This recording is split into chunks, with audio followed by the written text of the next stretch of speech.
АқШ үйдің баспасөз хатшысы Карин Жан-Пьер АқШ билігі баспана іздеген ресейліктердің барлығын қарсы алуға дайын екенін мәлімдеді. Оның айтуынша, Ресейде Путиннің соғысына қатысқысы келмейтін, тіпті ол үшін жанын қиғысы келмейтін адамдардың бар екені анық.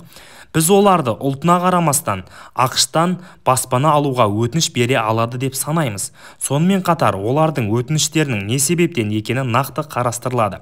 Біз баспана іздеп келгендердің барлығын қолдаймыз және мүмкіндігінше бізді паналағысы келген кез келген адамды қарсы алуға дайынбыз.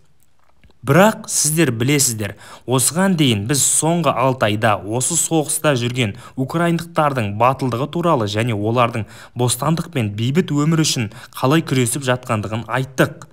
Сонымен қатар, ресейліктер бұл соғысты қаламайтынын, олар Путиннің соғысын қолдамайтынын бірнеше рет байқадық дейді Карин Жан-Пьер.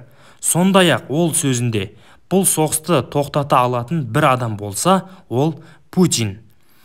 Осы қақтығысты бастаған да сол және мұны тоқтату соған тікелей байланысты екенін атап өтті. Менің каналыма жазылып, өз ойыңызбен комментарий бөлімінде бөлісіңіз.